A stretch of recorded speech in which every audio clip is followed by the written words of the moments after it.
All right, very excited to have Friday Night SmackDown superstar, former WWE champion, Grand Slam champion. The list goes on and on. We could be here all day doing that. Kofi Kingston, thanks for joining us. How are you? I'm fantastic, man. Thank you for having me. So obviously, you kind of haven't been on TV for a while, battling a bit of an injury. Do you have any updates on that? When might we see you back on TV? Yeah, hopefully soon, man. I'm doing pretty good. Recovery's been going great. For those who don't know, I got put through 2 tables, and my body just threw his hands up and said, "No, we need a break." You know, so I've been able to just kind of recoup at home here and just recover. So I'm feeling pretty good. And the glass half full is that I've been able to spend an amazing amount of time with my family and my kids. So I'm just trying to cherish this time while I still can, because eventually we'll go back to normal and be on the road every single week. But it's been really kind of cool to be home for so long. I've been on the road for 10 years consistently, and I have never spent this much time at home. So it's great just getting to know, just the area, you know what I mean? So it's been pretty fun. And speaking of going back on the road, I mean, you guys have kind of transitioned now to the Thunderdome. You've been there for about a month now. How excited are you to kind of get in there and kind of feel that atmosphere? I mean, something that you guys have been craving from your time working at the PC, like it's kind of that next level up as we get closer and closer to being back live in arenas. How are you looking forward to that? I'm really looking forward to it, and that is a great way to describe it, is a level up, because, initially when the whole pandemic went down, there were no fans in the crowd when we were at the PC. Very amazing facility, awesome building, but it was very strange with no fans. Then we started to have intermittent fans dispersed throughout the crowd there, but still kind of a small environment. Now we're in the Amway Center, and where we're supposed to be, and now the fans are there virtually. And just like their tablets everywhere. It's like literally, it just feels like an arena of the future, and people get to watch from the comfort of their own home. So it's just a really interactive way for people to get involved and experience WWE in this climate that we're in right now. So I'm excited to get back in there, because now the fireworks are back. Now the loud music is back, the big bass, you know what I'm saying? So I'm kind of clamoring to get back. It should be a good time for sure. Sure, and I've talked to a lot of the guys. I've talked to Drew, talked to Cesaro. I mean, obviously, everything that happened since the pandemic, and you guys had to do WrestleMania at the PC. Like, how hungry are you guys to get on the road and get back to these live arenas and these crowds and people like me? I mean, I'm a lifelong fan. To get to hear them cheering for you, live and in color and in person. Yeah, we always talked about how much the fans meant to the WWE experience, and we always say, without them there is no us. We never actually fathomed that we would have to put that to the test and see what it was like without them there. And it turns out we were right, and more so because the energy that the fans bring, it's just it invigorates you when you look out into the crowd and you see a little kid just cheering and wanting you to get up and raise up and beat up those those bad guys in there.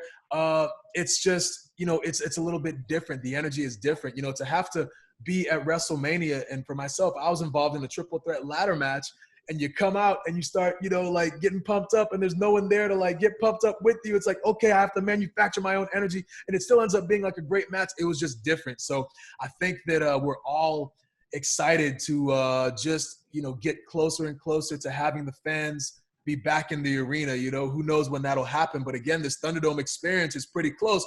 Having them again, just to be a fan and to be able to see yourself on television, how cool is that? So I'm definitely looking forward to it, and I think we all are for sure.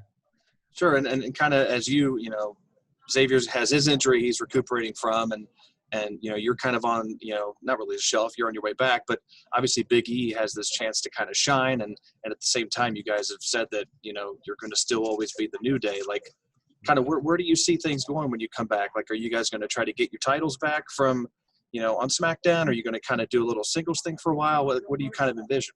Who knows? Who knows what's going to happen? I have no idea. I know that we are, and I've said this even when we were tag team champions and I was WWE champion, we are very greedy when it comes to championship gold. So we want it all. We go find a way to get it all. But like you said, man, this is a great opportunity.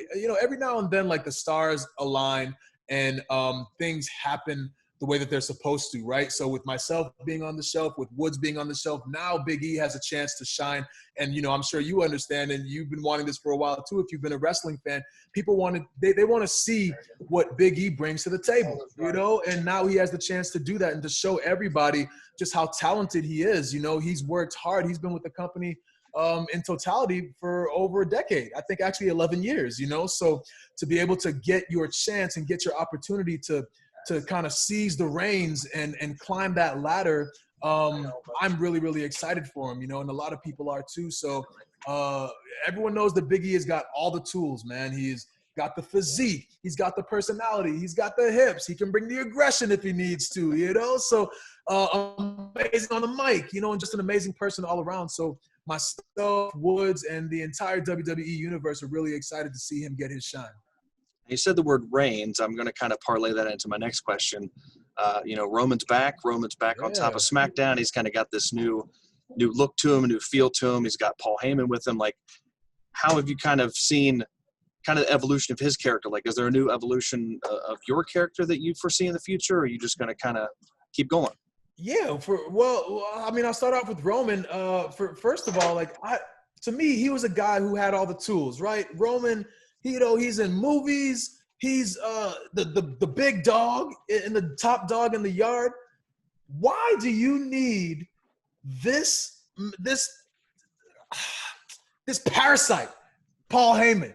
You know, why do you need him to like further yourself? Like, to me, you were already there. I don't know. So I don't know. I'm gonna talk to him when I get there and try to figure out like what's going on. Because out of all the people in the world, like why Paul Heyman, man? Like, I don't understand it. To me, he didn't need to go that route. But I think that it's interesting because you see people over time develop a new sense of personality and a new persona, and it just draws you in. It makes you want to see like where they're going. I didn't expect this from Roman. You know, I never would have thought that Roman would do this in a million years, but here we are. So that is what makes people tune in, because you never know what's going to happen with WWE, and myself included. Me, Woods, and E, we pride ourselves on having our finger on the pulse of pop culture, you know, so we're always just evolving and always changing. So that's what you can expect from us. You know, you'll definitely be entertained. I don't know how we're going to do it. You know, when we came out with Bootio cereal, that just kind of came about. We didn't know that people were going to gravitate towards it that much. When we came out throwing pancakes, we didn't know that people were going to gravitate towards it that much. So we just, we kind of see, we throw out like little bits. And this is interesting too, because over this pandemic, I've actually learned how to fish with my son. He forced me to the pond, and now we're fishing together. We caught our first fish on the same day. But what we do with the new day is we kind of throw out these little tidbits. We put the bait on the hook, and we see who bites. You know, we see what sticks, and we want to catch all the fish. You know what I'm saying? We're not satisfied with just one. You know what I mean? Yeah. We want the big fish. We want the small fish. We want the minnows. We want the tadpoles. We want the frogs. We want everything in the whole pond. So we just, we go out there and we just try to embrace all of it and take what's given to us and then amplify it and give it back. So a long-winded answer to you, but I really have no idea what I'm going to do when I get back. But I guarantee you it'll be entertaining nonetheless. Sure. And this is a question I like to ask everyone I talk to. Who are some I don't know if you call them dream opponents, but who are some guys that are on your radar right now? You got Keith Lee from NXT coming up. You got all these guys. I mean, a lot of fresh talent, you know, on NXT and over on Raw, and even some guys you may have not faced on SmackDown. Like, kind of give me a top 5 of guys that you want to tango with. Man, there's so many people on the roster. Like you said, man, Keith Lee coming up and doing his thing is so awesome to see. Because I feel like he's so talented. He's so unique. He's able to do things that a man that large shouldn't be able to do. I saw him do a flip dive over the top rope to the outside the other day. What? I think he weighs legit 275 pounds at minimum. So to see him do those kinds of things, I would love to mix it up with him in some way, shape, or form. Adam Cole is a guy who's talented. We briefly got a chance to kind of interact when our groups went at it for a Survivor Series. I think it was last year.